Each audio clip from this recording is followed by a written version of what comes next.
beginning, there was darkness, and then, bang, giving birth to an endless expanding existence of time, space, and matter.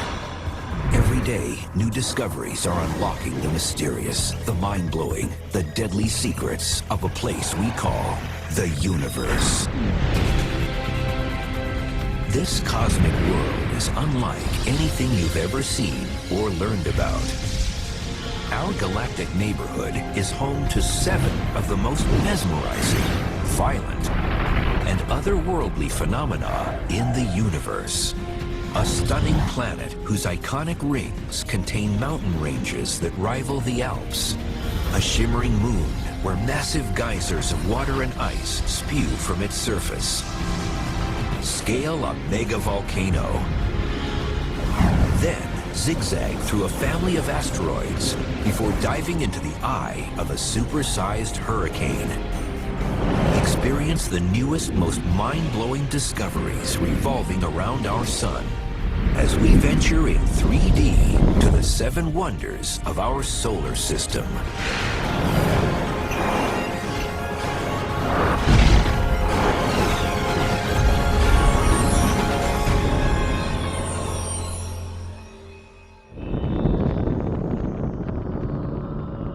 If you think science has already uncovered every dangerous, strange, and extraordinary phenomenon under the sun, think again. We are right now in the midst of the greatest era of space discovery. And many of the weird and wondrous things are happening right here in our own cosmic backyard. Our solar system is a really fantastic place. You know, we've now found other planetary systems, and we've not yet found anything quite like our solar system.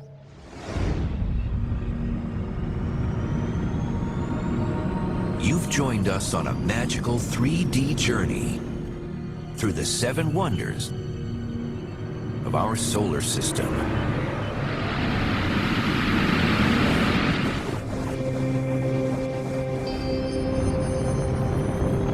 We first head for the orbit of Saturn. Number 7, Enceladus.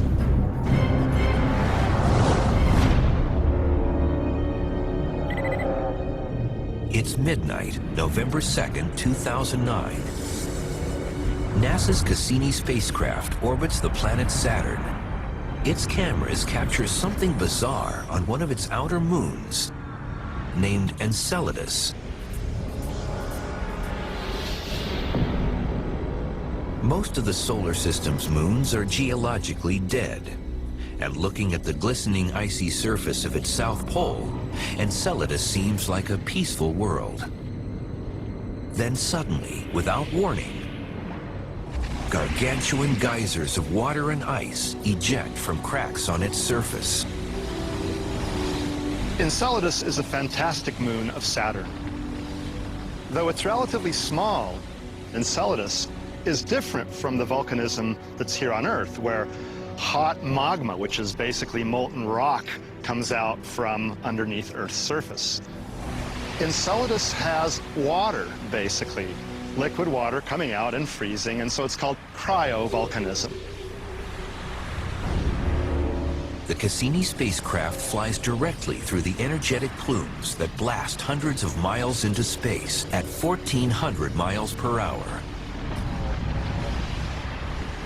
Enceladus has really caught our imagination recently because we see geysers coming out of the South Pole. We haven't seen anything like that on any of the icy moons in the outer solar system. So something is going on in Enceladus, and it's active, and we want to know why. Scientists have counted at least 30 geyser jets spouting from narrow geological fractures called tiger stripes, located along Enceladus's south polar region. A new 3D infrared map of the area reveals warm surface temperatures. The heat emanating from the tiger stripes may be due to the upwelling of water vapor that propels the jets.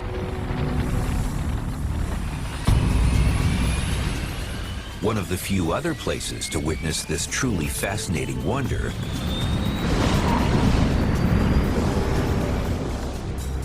is on Earth.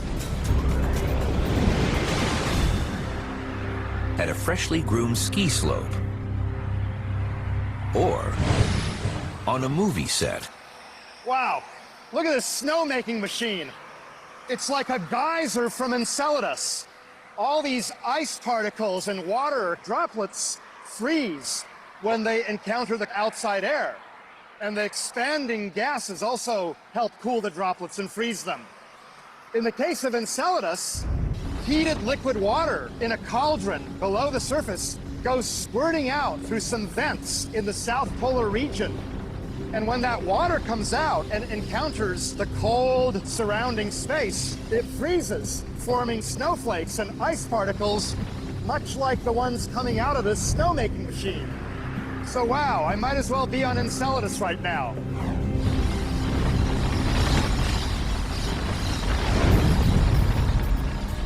Scientists think there must be two internal heat sources driving this icy volcanism on Enceladus. One source could be radioactive elements that decay and heat up the interior, thereby keeping the water in a liquid state. The second could be tidal heating. Suppose Enceladus is like this squishy balloon. Now, Enceladus orbits Saturn in a slightly elliptical, eccentric orbit. So sometimes it's closer to Saturn, sometimes it's farther away. When it's close to Saturn, Saturn's gravitational pull creates a greater tidal stretching of Enceladus than when Enceladus is farther away. That leads to a rubbing of the interior materials and a release of energy.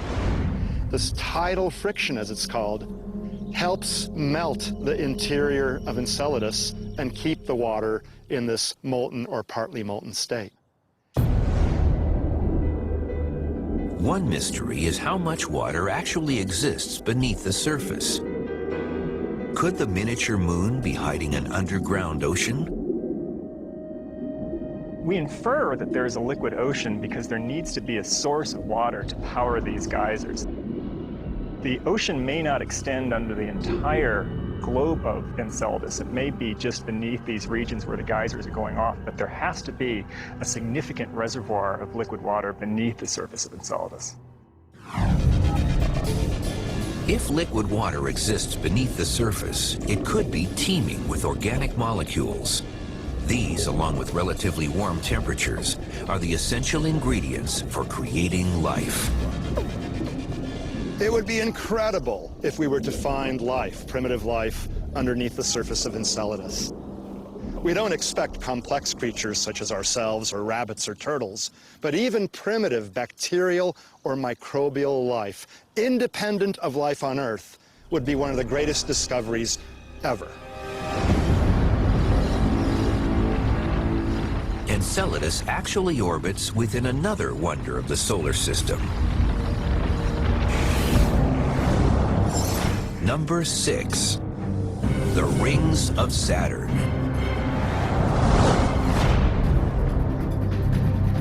The rings, named in alphabetical order as they were discovered, are among the most dazzling sights in the sky.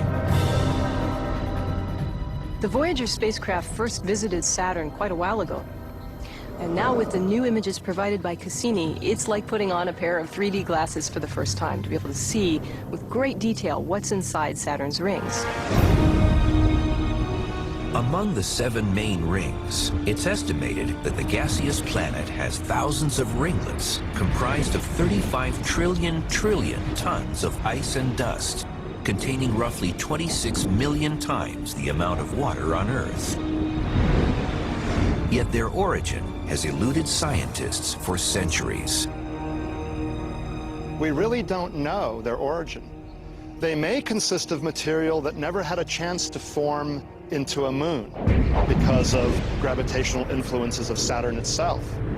Or maybe they're a moon that wandered too close to Saturn and got broken up, shattered by the tidal gravitational effects of Saturn. or possibly even a comet came in too close to Saturn and got tidally disrupted by Saturn's immense gravitational field. What's even more remarkable is that scientists have counted 62 moons embedded in Saturn's rings. New images indicate that these tiny satellites have taken the rings to new heights.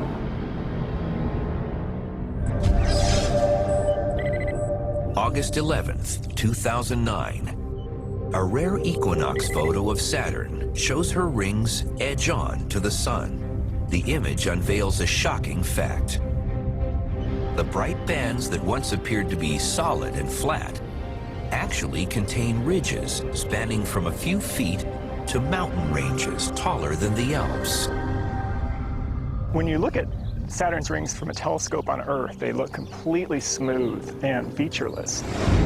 But now we see that there are regions where the ring particles are piled up into what you could call mountains, which can be several miles high. But how are these mile-high mountains formed? NASA's Cassini mission actually captured images of embedded moons sweeping through Saturn's rings, causing them to twist and ripple, creating ever-changing patterns. In Saturn's A ring, the outermost of the large bright rings, the moon Daphnis has carved a vertical peak, which is over 2.5 miles high. The moons are interacting with Saturn's rings in such a way as to either pull material slightly above the ring or below the ring as the moon goes round, because its orbit doesn't quite match that of the ring itself. The ring system surrounding Saturn is a spectacular sight.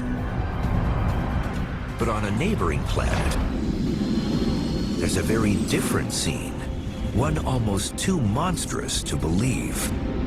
It's number 5 in our countdown of the 7 amazing wonders. A raging storm that's nearly 3 times the size of Earth. As we continue our countdown of the 7 wonders of our solar system, we leave behind number 7, Enceladus, and number 6, the rings of Saturn. We now blast off to number 5, Jupiter's Great Red Spot.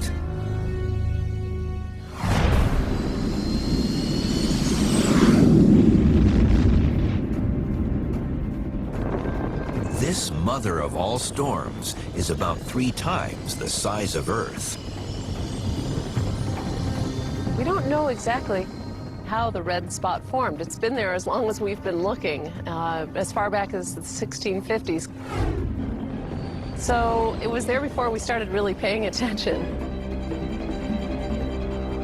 The Great Red Spot is actually an ancient storm that's been spinning wildly for centuries. The supersized vortex towers 5 miles above the planet's cloud tops and dwarfs any storm system on Earth. The 400-mile-an-hour winds measured in Jupiter's Great Red Spot are faster than some of the most powerful winds measured in tornadoes here on Earth. Yet tornadoes on Earth only last maybe a few tens of minutes, or at most a couple of hours, whereas Jupiter's Great Red Spot's been going strong for at least 400 years, and it's 3 times the size of Earth. Now that's one storm you don't want to get caught in. Most tropical storms in Earth's southern hemisphere spin clockwise as our planet rotates. But on Jupiter, the Great Red Spot follows an unearthly path. The Great Red Spot, which is in Jupiter's southern hemisphere, rotates counterclockwise. It's anticyclonic. And that's because it's a high-pressure system, unlike the low-pressure systems here on Earth associated with storms. So when you have a high-pressure system, the airflow is naturally the opposite to that of a low-pressure system. The origin of this long-lived storm has baffled astronomers. But now, science may be on the verge of unraveling its stormy secrets. The Hubble Space Telescope recently snapped images of 3 smaller storms on Jupiter called white spots. Within 3 years, the 3 white spots merged to form one Earth-sized storm. Then, the unexpected happened. Over the course of only about a week, the storm turned from white to bright red. It's now known as Oval BA, or sometimes Red Junior. Why it turned red and exactly how that happened is still a mystery. Astronomers now suspect a similar merger may have also created the Great Red Spot. And like Red Junior, the ferocious storm may have originally been white. But as its speed grew faster, it began dredging up material from deep in Jupiter's atmosphere. One of the compounds could actually be a form of sulfur. We don't fully understand why the red spot has its characteristic brick red color, but probably there are chemical compounds which are reacting with the sunlight and are giving it this color. Astronomers have been closely monitoring the Great Red Spot.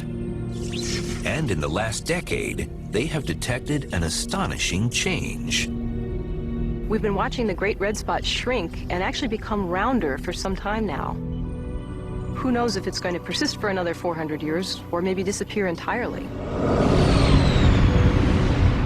The Great Red Spot is by far the biggest storm in our solar system.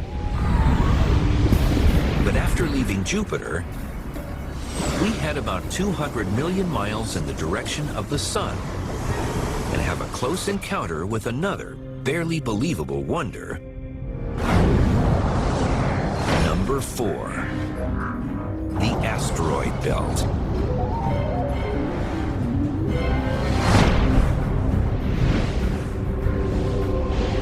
Scientists want to know more about the origin of this cosmic junkyard of wayward debris, which is left over from the formation of the solar system. For a long time, we thought that maybe there had been a planet there that got pulverized and we were just seeing the debris of some major catastrophe. But we pretty much now realize that a planet never was able to form there. The gravitational pull from Jupiter and the other planets just made it impossible for material to coalesce into a planet. We traverse through 100 million miles of rocks, some as small as several feet, others bigger than cities. The belt probably contains millions of rocky pieces. Yet if all the asteroids were condensed into one boulder, it would be smaller than our moon. We can start to learn more about the history of our solar system by studying the small bodies in our solar system, the asteroids. We'd like to know how they moved around, how are they affected by the giant planets, and what is their ultimate fate? What will happen to them? Popular movies have portrayed the asteroid belt as a cosmic obstacle course, a place where spaceships dodge enormous boulders that constantly collide and jostle for position before hurtling down from space to destroy planet Earth. But has Hollywood gotten it wrong? How congested is the asteroid belt? That's what one viewer wanted to ask the universe. So Joel T. from Kansas City, Missouri texted us. Have movies accurately represented what the asteroid belt actually looks like? Thanks for the question, Joel. I know this is a bit shocking, but the asteroid belt hasn't always been portrayed terribly accurately in most blockbuster movies. If you were orbiting an asteroid inside our solar system's asteroid belt, you wouldn't be able to see big cratered surfaces of other asteroids flying right next to you. In fact, they probably look just like distant points of light. That's because the average separations between most asteroids in the asteroid belt are much larger than their actual sizes, so they really just look like dots.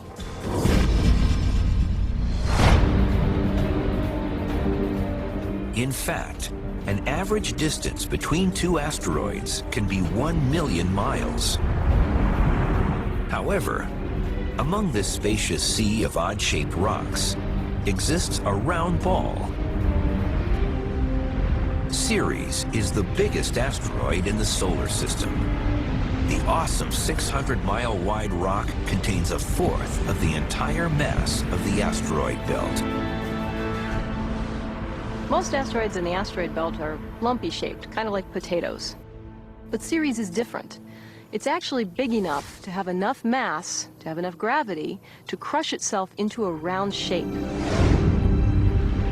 Because of its spherical shape, Ceres was upgraded. Scientists recently listed it as a dwarf planet, the same designation given to Pluto. The modern view of Ceres is that it's not big enough to be called a genuine planet, but it is big enough for it to have formed a roughly spherical shape, but not big enough to be a true planet. This fourth wonder not only holds unique artifacts from the formation of our solar system, it also harbors potential weapons of mass destruction. Many asteroids have escaped the confines of the asteroid belt. And at any moment, one of these rogue space rocks could repeat history. And no one will live to talk about it.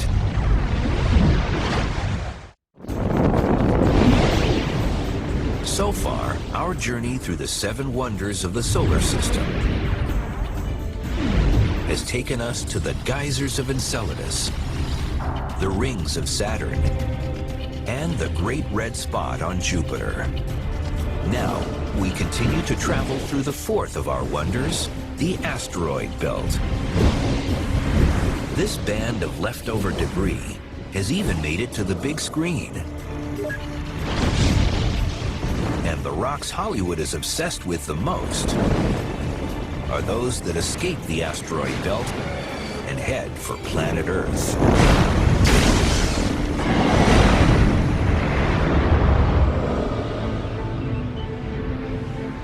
Near-Earth objects, or NEOs, are cosmic rocks like asteroids or comets, which strike Earth almost every day.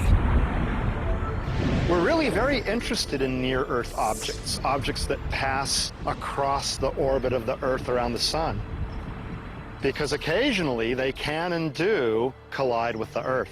And if they're big enough, they can cause vast destruction here on Earth. On April 14th, 2010, cameras caught sight of a 3-foot fiery asteroid streaming over the Midwestern United States. Fortunately, the cosmic rock broke into tiny pieces before hitting the ground. But in the past, large asteroid impacts have created gigantic craters and even triggered mass extinction events, like the Chicxulub asteroid that killed off the dinosaurs. Over the last billions of years, Earth has been hit many times by asteroids of various sizes. The impact that occurred roughly 65 million years ago that perhaps wiped out the dinosaurs was an example of something that was about 6 miles across. It slammed into what is now Mexico and caused huge global ramifications for the Earth.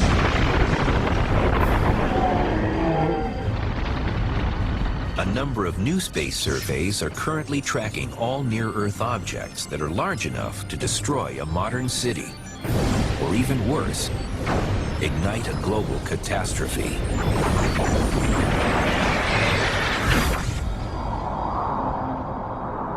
We know of most of the objects that are larger than a mile that can intersect the Earth's orbit. And so the effort now is going into finding these sort of stadium-sized objects that, while not completely devastating to the entire Earth, would be a huge deal if they hit Earth.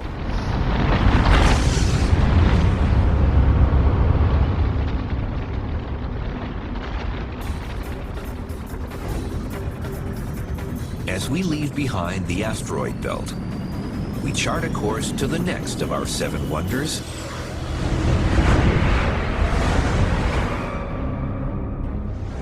Number 3, Olympus Mons. the largest volcano in the solar system.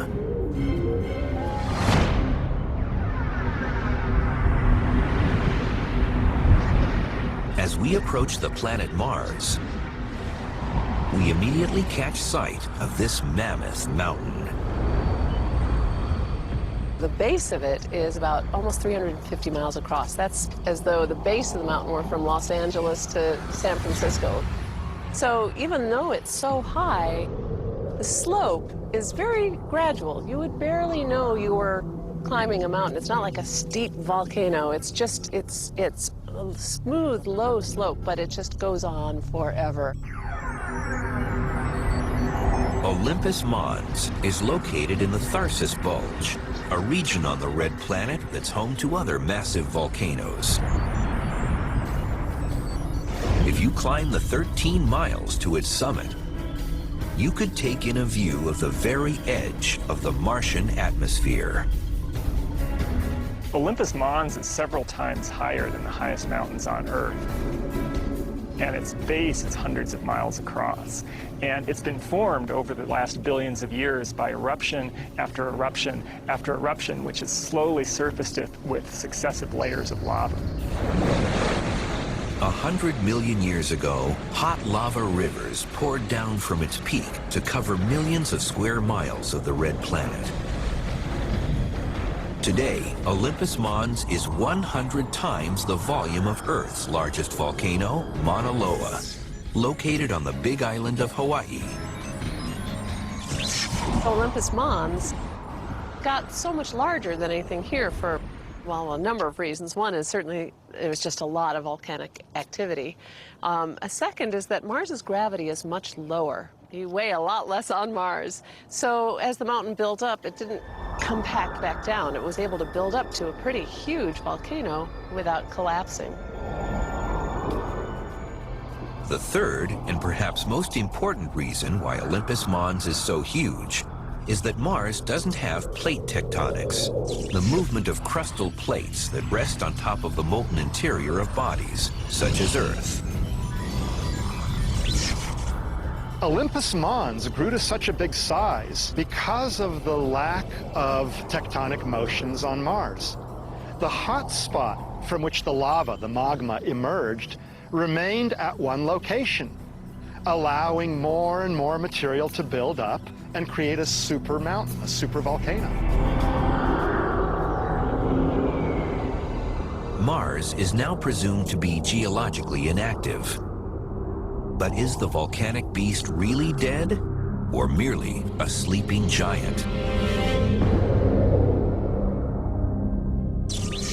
The European Space Agency's Mars Express mission recently captured the highest resolution images ever taken of the planet's lava flows. Some flows date back 115 million years, but others are only 2 million years old.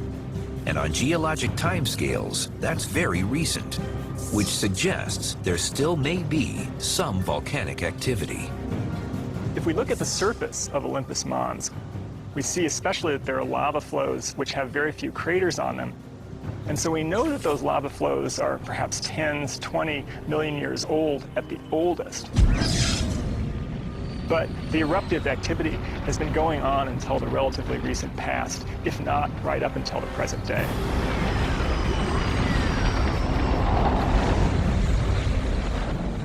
Olympus Mons may have once produced vast amounts of lava, but its hellish heat paled in comparison to the current temperatures of number 2 on our countdown of the 7 incredible wonders of our solar system. This may look like a ball of flames, but its surface is an ocean of 10,000-degree plasma with waves, winds, and massive eruptions as explosive as 1 billion tons of TNT.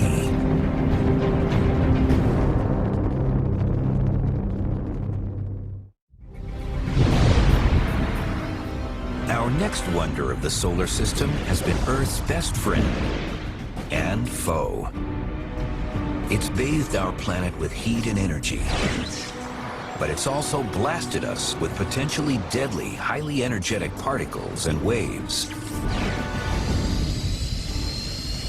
We now navigate around number 2, the sizzling surface of the sun.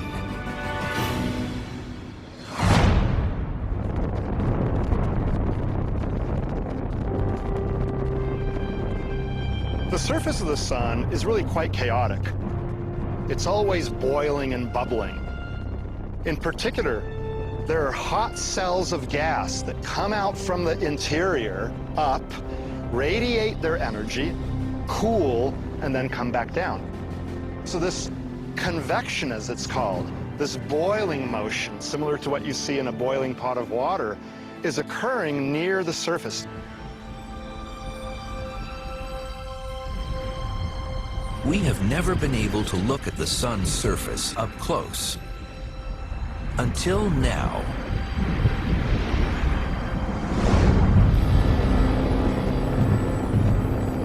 NASA's STEREO, or Solar Terrestrial Relations Observatory, is a 2-year mission that provides a revolutionary look at the sun in 3D. Its 2 observatories record the flow of energy and matter from the sun to Earth. The arrangement of STEREO is to have 2 spacecraft, one in Earth orbit somewhat ahead of the Earth and one in Earth orbit somewhat behind the Earth. So they're separated like our eyes are separated in order to help us give us 3D vision of what we see. The 3-dimensional video makes you feel like you're an arm's distance away from touching the sun's visible surface. Called the photosphere, this is where solar storms and other violent phenomena occur. The surface of the sun, if you were somehow able to go there and protect yourself, is an incredibly noisy, hot, and violent place. There are temperatures, thousands of degrees. There are continuous magnetic storms that create huge, basically thunder-like sounds. This 3D movie focused on a prominence. This is a relatively cool, dense cloud of plasma that sits suspended above the solar surface, supported by magnetic forces. As seen here, prominences can occasionally rip free and jet into space. Our sun has an incredibly powerful magnetic field. Those magnetic field lines can disconnect or break, releasing huge bursts of energy. And these throw up giant blasts of plasma that come out along curious-looking arcs, but these are actually following the magnetic field lines around the sun. Eruptive prominences can occur in tandem with another solar ejection that can deliver a double punch if directed at the Earth. NASA's Solar and Heliospheric Observatory, or SOHO, recently took dramatic movies of coronal mass ejections, or CMEs. These massive bubbles of hot ionized gas contain up to 10 billion tons of solar material. They shoot out into space at speeds of several million miles an hour. Coronal mass ejections are incredibly powerful storms. They can be as massive as 1 billion H-bombs, just huge amounts of energy. And sometimes those big blobs of plasma strike the Earth and lead to beautiful northern lights, aurora displays. They can also be very harmful to the Earth. When large coronal mass ejections are blasted toward Earth, they can trigger geomagnetic storms. These blobs of ionized particles can damage or even terminate satellites, as well as fry our electrical grids. What's more, they're extremely hazardous to astronauts when outside of the protection of a spacecraft.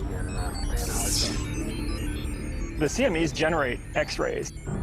So if you're out in space, you would get quite a dose of radiation if you were in one of these CMEs.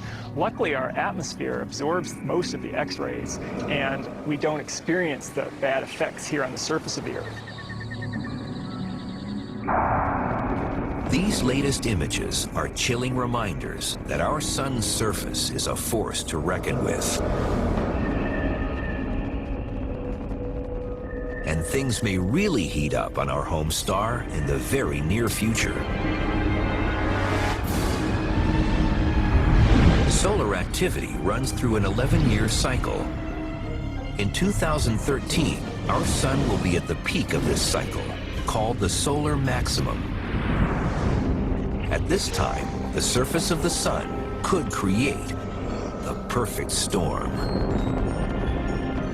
The sun has had in the past big solar storms that have knocked out power grids and our communication satellites. There will be more storms. They might happen at any time, or they may not happen, you know, in our lifetime or even in the next millennium. We just don't know. But one thing a solar storm can't destroy is number one on our countdown of the 7 wonders of our solar system. It's the 5th largest planet. 1/10 of its surface is permanently covered with ice, and its hot interior has been churning up enough magma to keep volcanoes erupting for billions of years.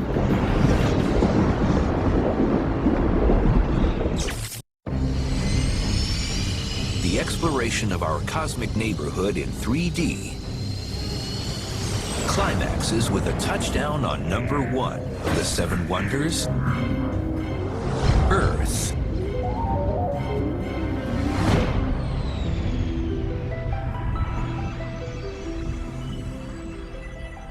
The Earth, without a doubt, is the single greatest wonder in the solar system. The Earth is so perfect for our existence. There's liquid water, there's an atmosphere, there's comfortable temperatures. It's just a great place. Earth, the 3rd planet from the sun, is brimming with breathtaking beauty. Unlike any other body in the solar system, liquid water covers nearly 2/3 of its surface. Its continents inherited a diverse landscape, and it's the only planet confirmed to support life in all its amazing forms.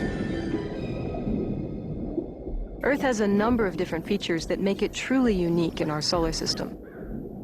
For one thing, it's not boiling hot, and nor is it freezing cold. It's just at the right distance from the sun to be a very moderate temperature that supports life.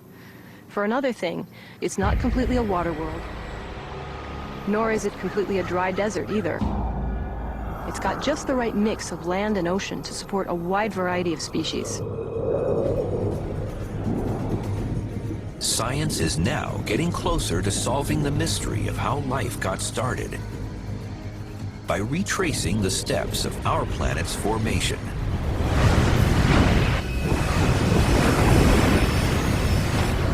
$4.6 billion years ago, in the swirling disk of debris left over from the formation of our newborn sun, gas and dust particles began to clump together. They eventually formed large boulders made of rock and ice that we see today as asteroids and comets. For millions of years, these bodies collided and coalesced to form planets. During this birthing process, Earth acquired some special properties. One unique feature on Earth is abundant liquid water. It is thought that the earliest volcanoes spewed out massive amounts of steam, which condensed into rain and supplied the planet with water. But recently, new sources of water have been suggested. Some of the water might have come from comets, or some of the water might have come from an outer belt of asteroids that was rich in water. In other words, some of the water could have come from the rocks that made the Earth near the end of this era of heavy bombardment. And water appears to be a key component for the origin of life. It was previously theorized that life began in a primordial soup, a warm pond containing energy and atmospheric elements to make amino acids. However, the most recent pioneering research makes a strong claim that the Earth's own chemical energy and rich proteins seeped up through hydrothermal vents deep under the ocean. Over time, this mixture jump-started life by producing living cells. We know that liquid water is essential to life, and life probably got started in a water environment. Whether it's in the deep ocean, at the volcanic vents, or in a shallow pond, we don't really know where and how precisely life got started here, but it did, and it's the only planet that we know where life actually exists. Regardless of how life started, a fortunate event made it possible for complex creatures to evolve.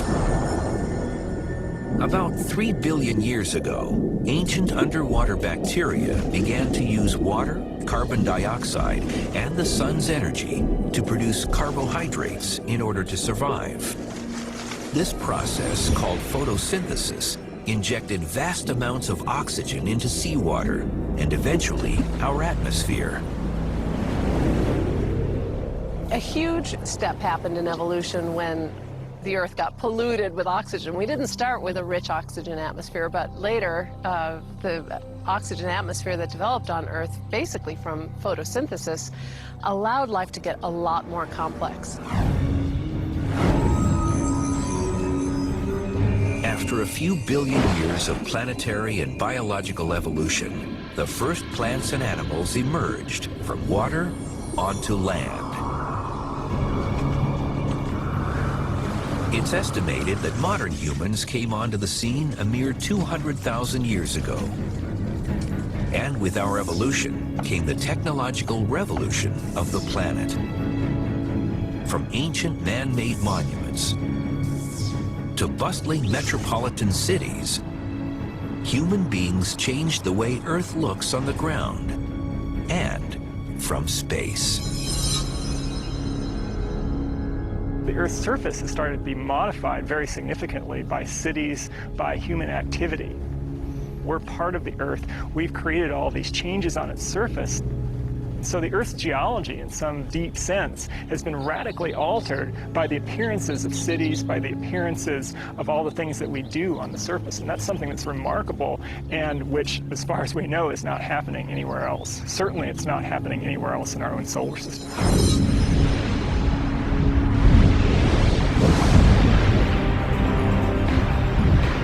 Our 3D cosmic tour has taken us to 7 wondrous sights. The icy, geyser-laden moon Enceladus, Saturn's sensational rings, Jupiter's great red spot, the largest volcano, Olympus Mons, the mysterious asteroid belt, and our stormy sun. But this unforgettable adventure would not have been possible without our home planet, Earth, a place with endless possibilities. Over the last century, humans have manufactured metals and other materials from our planet's crust to build spacecraft. Our technology will enable us to blast off, to explore the other wonders. We'll be able to marvel at these distant domains and realize that we're part of a much wider cosmic world. These awe-inspiring phenomena allow us to ponder who we are and why we're here in this magnificent place we call